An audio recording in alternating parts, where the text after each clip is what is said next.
அதிசயங்கள் செய்கிறவர் நம் அருகில் இருக்கிறார். அற்புதங்கள் செய்கிறவர் என்றும் நமக்குள் வசிக்கிறார். மத்திய 2ஆம் அதிகாரம் 1-2 வசனத்தை வாசிக்கும்படி அன்பாய் கேட்டுக்கொள்கிறேன். ஏரோது ராஜாவின் நாட்களில் யூதேயாவில் உள்ள பெத்லெகேமிலே இயேசு பிறந்த பொழுது கிழக்கிலிருந்து சாஸ்திரிகள் எருசலேமுக்கு வந்து, யூதருக்கு ராஜாவாக பிறந்திருக்கிறவர் எங்கே? கிழக்கிலே அவருடைய நட்சத்திரத்தை கண்டு அவரை பணிந்து கொள்ள வந்தோம் என்றார்கள்.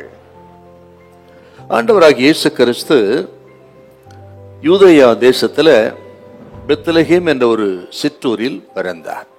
இந்த பெத்லெகேம் எருசலேமிலிருந்து சுமார் 5 மைல் தொலைவில் இருக்கிற ஒரு சிறிய அழகிய கிராமம்.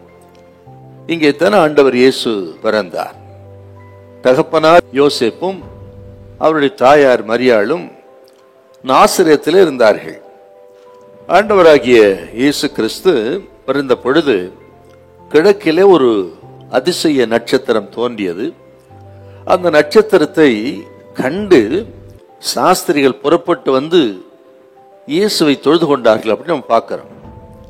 இந்த சாஸ்திரிகள் யாருன்னு கேட்டீங்கன்னா, இவர்கள் வான சாஸ்திரத்தில் தேறினவர்கள். இப்படிப்பட்ட இந்த ஞானிகளா இருந்த சாஸ்திரிகள் அந்த நட்சத்திரத்தை கண்டு அந்த நட்சத்திரம் வழிநடத்த அவர்கள் புறப்பட்டு வந்து பெத்லெகேமில் இயேசுவை தொழுது கொண்டார்கள். இந்த சாஸ்திரிகள் புறஜாதிகளா இருந்தார்கள். இத்தனை மாதம் பிரயாணம் வந்துதான் இயேசுவை சந்தித்தார். நீங்களும் நானும் அப்படியல்ல இன்றைக்கு.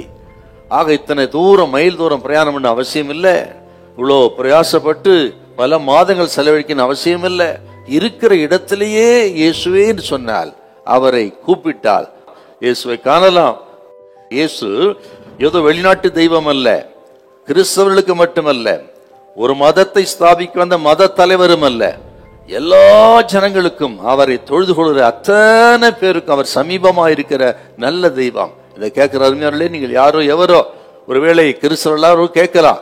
உங்களுக்காக இயேசு உலகத்தில் வந்து பிறந்தார், உங்களுக்காக மரித்தார், உங்களை மீட்டெடுக்க, உங்களை பரிசுத்தப்படுத்த, உங்களுக்கு மோட்ச பாக்கியத்தை கொடுக்க, உங்களை ஆசீர்வதிக்கத்தான் இயேசு உலகத்துக்கு வந்தார் என்கிற செய்தியை இந்த சாஸ்திரம் மூலம் அறிந்து கொள்கிறோம்.